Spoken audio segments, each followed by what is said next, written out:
오늘 우리가 읽은 마태복음 5장은 그 유명한 산상수훈이 시작되는 그 시작점에 위치한 본문입니다. 예수님께서 산에 오르시고 제자들을 앉히시고 하나님 나라의 백성은 어떻게 살아가야 하는지, 하나님 나라가 무엇이고 그 나라의 백성은 어떻게 살아가야 하는가에 대해서 가르치신 말씀이 5장부터 6장, 7장까지 이어집니다.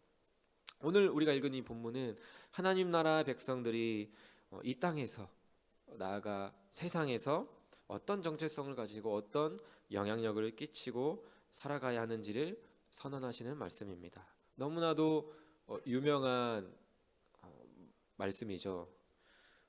최근에 이제 김부장이라는 드라마 또 웹툰도 있는데, 거기서도 보면 그 박진철이라는 인물이, 그러니까 그 세상에서도 자주 인용을 하죠. 나는 빛이다, 세상의 빛이다, 소금이다. 그렇게 인용될 정도로 너무나도 우리는 잘 아는 오늘의 본문입니다. 너희는 세상의 소금이다, 너희는 세상의 빛이다 라고 말씀하고 있는 것이죠.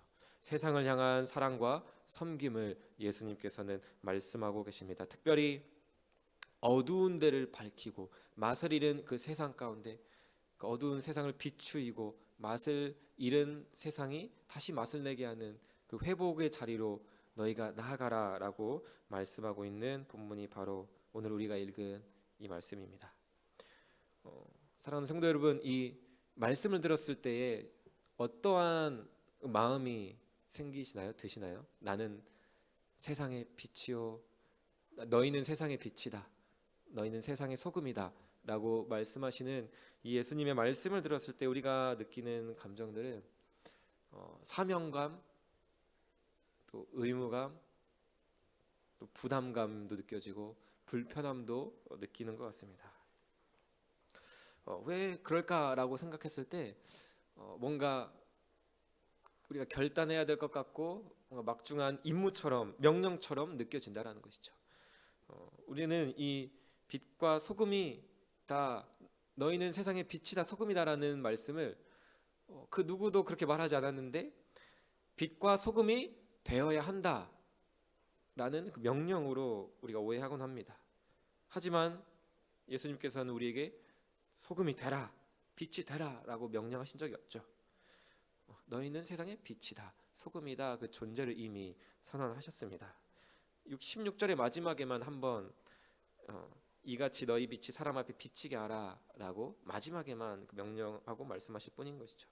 그러므로 이 말씀은 하나님께서 우리를 향해 던져주시는 무거운 의무가 아니라 놀라운 특권이라는 것입니다. 내가 발광체가 돼서 빛을 억지로 만들어내는 것이 아니라 팔복의 은혜, 팔복의 하나님의 사랑, 그 빛을 먼저 받고 누린 자로서 내 안에 계신 그리스도의 빛이 자연스럽게 흘러가도록 비추게 두는 것입니다. 명령으로서 억지로 짜내는 율법이 아니라 나의 존재의 본질을 깨닫고 기쁨으로, 사랑으로 흘려보내는 복음인 것입니다. 그래서 우리는 이 말씀을 읽을 때마다, 대할 때마다 우리는 생각해야 됩니다. 순종에 대한 부담감, 압박감에 주목하는 것이 아니라 내가 이 말씀에 순종하고자 하는 동기가 뭐지? 즉 빛을 비추이고 소금의 맛을 우리는 왜 내려고 하는가? 그리고 빛과 소금의 역할을 감당하게 하는 그 원동력이 무엇인지를 우리는 살펴보아야 합니다. 5장 본문 안에서 이를 생각해 본다면 예수님께서는 우리가 세상의 빛이다, 소금이다 말씀하시기 전에 먼저 말씀하신 것이 있죠.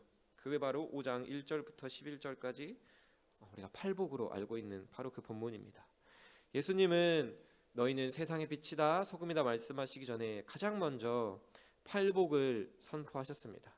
심령이 가난한 자는 복이 있나니 천국이 그들의 것이며, 애통하는 자는 복이 있나니 그들이 위로를 받을 것이요, 온유한 자, 의에 줄이고 목마른 자, 긍휼히 여기고 마음이 청결한 자, 화평하게 하는 자, 의를 위하여 박해를 받는 자가 복이 있다고 말씀하고 계십니다. 주님이 나열하신 이 팔복의 상태를 가만히 살펴보고 묵상해 보십시오. 여기를 보면 우리의 힘으로 우리가 자격을 증명하거나 애써서 쟁취할 수 있는 조건이 단 하나도 없습니다.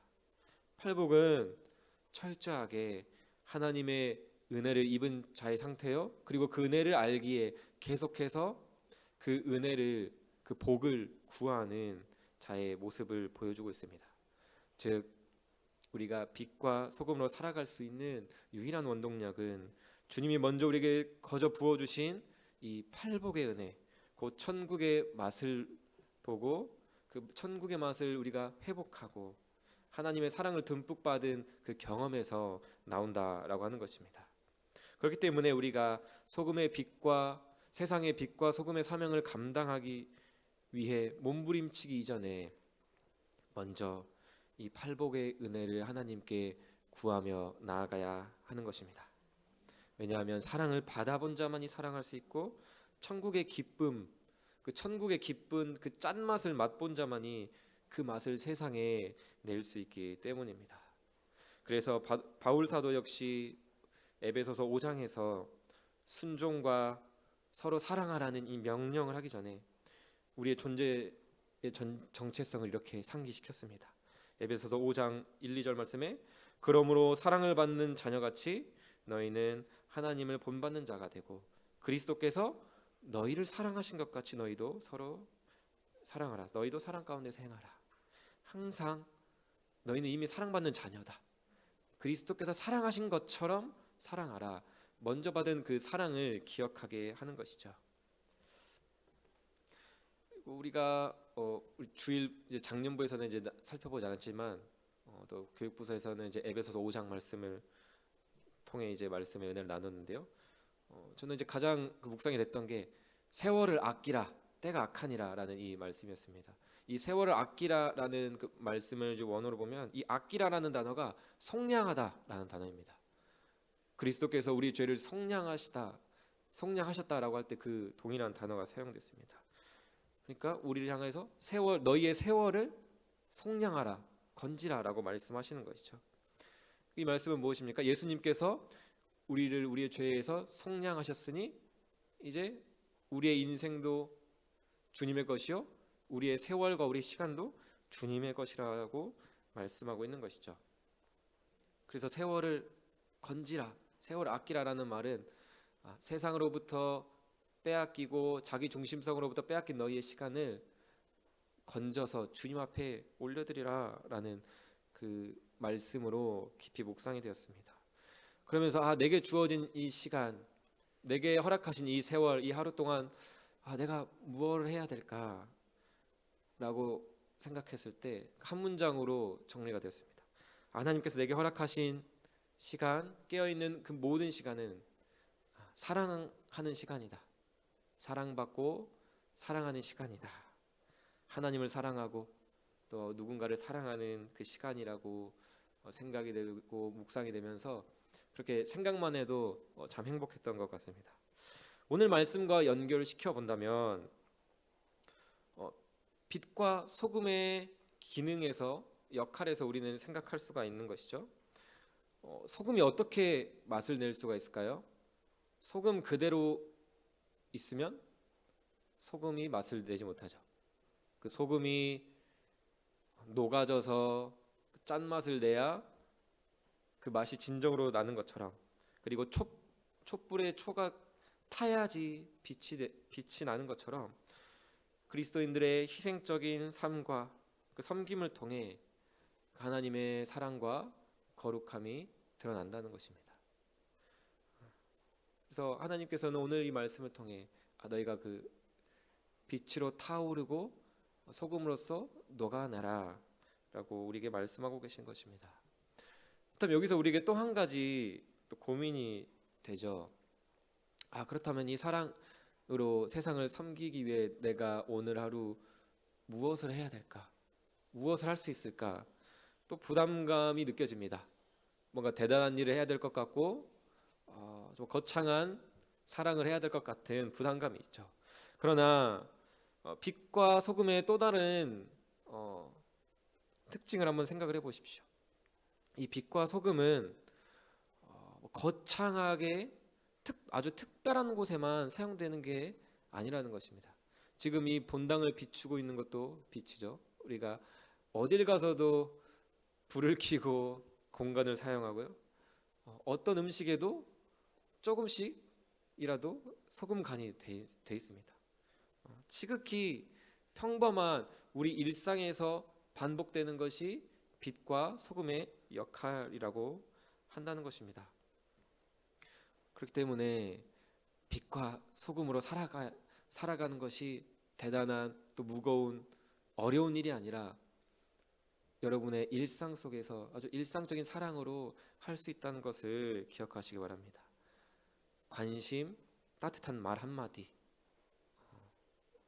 따뜻하게 건네는 말 한마디와 행동이 빛과 소금의 역할을 감당하는 데 충분하다라는 것입니다. 예를 들면 저희 교육자의 우리 명 목사님이 굉장히 사랑이 많으십니다. 아침마다 출근을 하면 커피 드실 분 이야기하면서 커피를 타다 주세요. 항상 거절합니다. 왜냐면 아침에 제가 아침을 잘 안 먹어서 빈속이어서 커피를 안 마시거든요.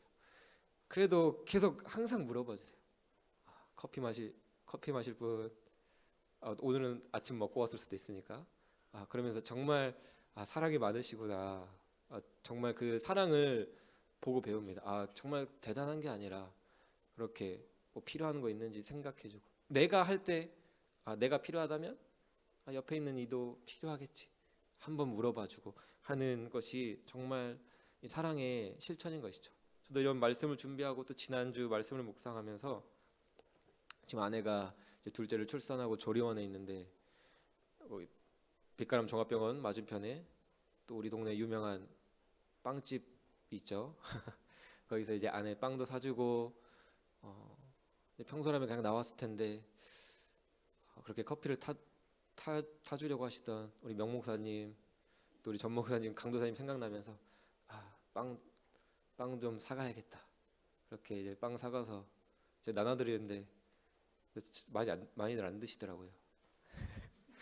그래서 한 개씩 나눠드리고 제가 많이 먹었습니다. 마음이 중요한 것이죠. 이런 것처럼 여러분도 오늘 그렇게 일상 속에서 사랑을 전할 때 뭐 거절당할 수 있고 그게 정말 열매를 안 맺는 것 같지만 그 사랑을 전하는 우리 마음이 먼저 천국이 되는 것이죠. 마지막으로 아내도 이제 조리원에 있는데 연애할 때처럼 이제 연락을 하게 돼요. 이제 같이 못 보니까. 저도 전라도 이제 시골 남자여가지고 굉장히 무뚝뚝하거든요. 사랑한단 말을 굉장히 하기 어려워합니다. 그런데 사랑한다고 카톡 보내고 안 쓰던 하트 이모티콘도 보내고 일상 속에서 사랑하려고 몸부림을 치는 것이죠. 네, 우리도 그런 사랑이 필요한 것입니다. 사랑하는 성도 여러분, 오늘 말씀을 들으면서 우리는 여전히 이런 생각을 할 수 있습니다. 나는 빛이 아닌 것 같은데, 지금 나의 모습을 보았을 때 나는 소금이 아닌 것 같은데, 그런 생각이 있기 때문에 빛이 되어야 한다, 소금이 되어야 된다라는 부담감이 우리에게 있는 것이죠. 사랑 없는, 희생 없는 나의 모습을 보며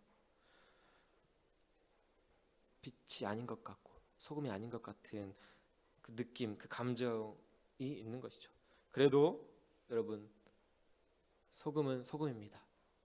아무리 덜 짜도 소금은 소금이죠. 아무리 빛이 흐릿해도 빛은 빛입니다.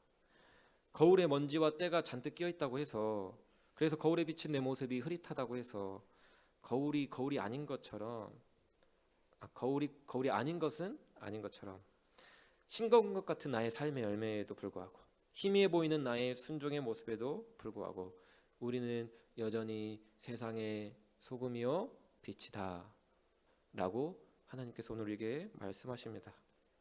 세상의 유혹과 환경의 무거움, 고난, 나의 연약함이 빛과 소금의 역할로서 살아가는 우리의 모습을 흐릿하고 약하게 만드는 것이지 우리의 정체성이 다시 돌아가거나 뒤바뀐다는 것이 결코 아니라는 것입니다. 이 믿음의 굴곡 어려움이 있기 때문에, 여전히 우리가 연약한 죄인이기 때문에 그 빛과 소금으로서의 우리가 살아가기 위해 성경은 곳곳에서 우리에게 깨어 기도하라, 싸우라 라고 말씀하고 있는 것입니다. 사랑하는 성도 여러분, 우리의 관계도 서로 애쓰고 고민하면서 그렇게 서로 사랑할 때 그 사랑이 깊어지듯이 하나님 앞에서도 우리가 마찬가지입니다. 깨어 기도하고 하나님 말씀에 정말 그 말씀에 한 자라도 순종해 보고자 몸부림치는 그 몸부림 속에서 하나님과 우리의 관계도 깊어집니다. 사랑하는 성도 여러분, 빛도 아니고 소금도 아닌 것 같은 내 모습, 그 내 생각에 주목하지 마십시오. 너희는 넉넉한 나의 품 안에서 여전히 빛이다, 소금이다 말씀하시는 이 사랑의 주님의 그 말씀을 붙잡고 오늘 하루 살아가시길 주님의 이름으로 축복합니다. 그 주님의 음성을 붙잡고 말씀 붙잡고 기도하며 씨름할 때에 우리가 더 짜지고 더 밝아지게 될 것입니다. 어제가 딱 올 한 해의 절반이 지나갔습니다. 상반기가 끝나고 오늘 이제 또 하반기의 시작을 알리는 그 여름비가 내리고 있습니다. 아주 무너진 것들을 다시 세우고 또 결단하고 시작하기 딱 좋은 이 아침인 것 같습니다. 오늘 이 하루, 오늘 말씀을 기억하며 하나님, 다시 한번 내가 정말 그 세상의 빛으로 소금으로 살아가게 하여 주시옵소서 기도한 아침 되었으면 좋겠습니다. 말씀을 정리합니다. 첫 번째로, 빛과 소금의 역할은 거창한 것이 아닙니다. 오늘 하루 일상 속에서 따뜻한 말 한마디, 또 건네는 그 작은 행동으로 어두운 세상을 밝히고 또 맛을 내시길 주님의 이름으로 축복합니다. 여전히 이 말씀이 의무감과 또 부담으로 느껴진다면 먼저 그 팔복의 은혜를 구하십시오. 하나님, 나의 심령이 가난합니다. 빛과 소금으로 세상을 사랑할 만한 그 사랑이 나에게 있지 않습니다. 하나님, 내 심령이 가난하오니 그리스도의 사랑으로 먼저 나를 충만케 해 주시옵소서. 그 사랑을 회복시켜 주시옵소서. 그렇게 먼저 기도함으로써 오늘 하루 세상의 빛과 소금으로 살아가는 저와 여러분이 되시기를 주님의 이름으로 축복합니다.